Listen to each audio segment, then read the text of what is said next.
Hello, my name is Modrim and today I'm going to take a look at Gloomwood, a stealth horror game developed by Dillon and Dusk developer David Szymanski. The game released into early access just a few days ago and immediately captured my attention. A thief-style stealth game set in a Victorian era setting with an otherworldly twist. It's clear something is not right, and this is perfectly conveyed through great sound and level design. A word of warning before I move on. The game is very short. I took my time and explored every corner of this magnificent world, but only managed to get 3 hours of playtime out of it before running into development wars. Still, I think this game is worth the price tag given what I have played already, but more on that later. Now, the world is immersive to the point of me forgetting I'm sitting on a chair. The voice acting is so well done, I got creeps throughout the whole experience. And the horror aspects of Gloomwood are very well implemented, without any jump scares. Well, there are a few, but they are very subtle.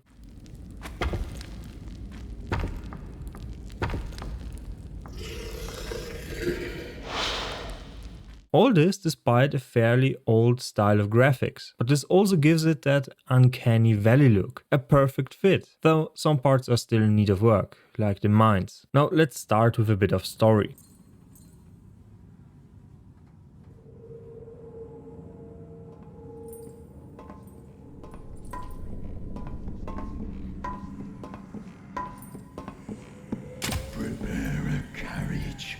They want us to bring him to the city gates.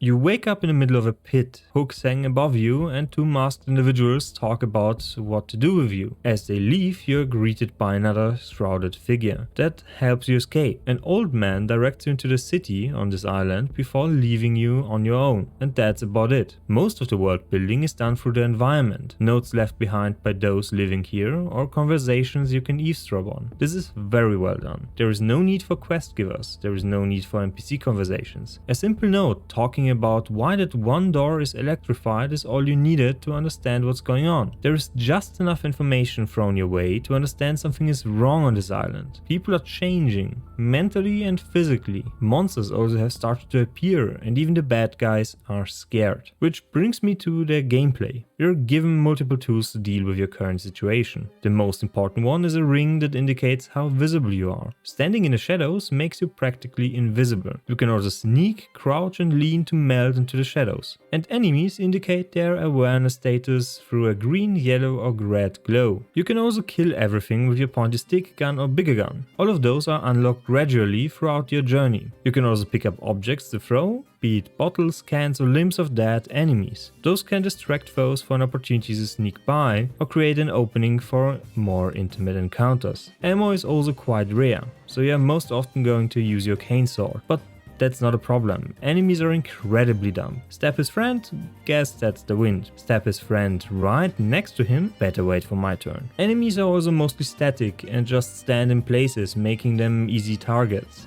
Overall, I would say this is the worst thing about the game. It's not so bad that it takes you completely out of the experience, but it's enough to trip you every now and then. It also took out the fear of encounters, which is a massive problem that is in dire need of fixing. Now, what about level design? It's not perfect, but great in its own way. You have the ability to climb, which makes out of the box thinking possible. Using barrels to reach gaps, or using black powder to blow up doors are just a few options you have available to you. You can also unlock passages that connect certain parts of the world. This is partially useful to create shortcuts in case you want to come back later and finish exploring something. Enemies also do not respawn. Clearing an area makes it safe to come back later without any fear of enemies lurking around corners. This makes leaving behind supplies not too punishing. A great thing in my mind because your inventory is limited. Next, let's talk about the visuals. I personally am a sucker for this old school look. It has something charming to it and frightening at the same time. A perfect fit for this type of game. The lighting is what makes it really come together. Most of the assets also look great and immerse you further into the world, but there are exceptions to this. The fishery cargo bay felt empty and was missing something, and the caves had some really out of place textures and sounds. It just looked weird to walk through a starlit tunnel. I know it's supposed to be ore, but I just didn't get the feeling feeling of walking through a mineshaft. I felt more like sneaking into a planetarium. Some places were also way too dark. Sure, you have your trusty lantern, but that only helps you so much when you cannot see anything without it. And there are traps in the game. The recommended light settings are just not the way to go. I personally set it a bit brighter,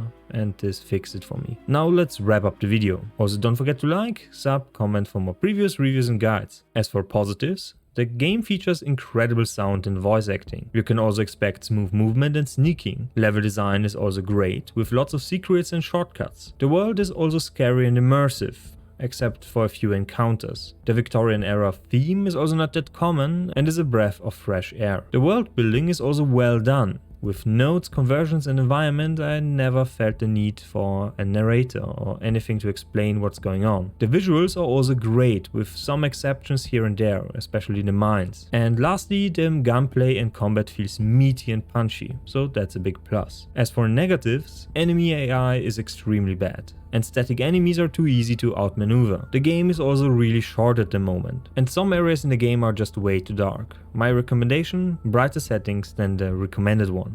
Gloomwood is an incredibly promising game with a unique Victorian era horror setting. The gameplay felt smooth, controls were precise, and the sound design and voice acting elevated this one to something special. I truly believe this game has great potential even with its short playtime, at least currently. But that's it. It has potential, there is no substance. The enemy AI is in dire need of fixing and the world needs to be expanded, because currently we are only blessed with a glorified demo. Anyway, make sure to leave a like, sub and comment for more previous reviews and guides. See you next time and bye!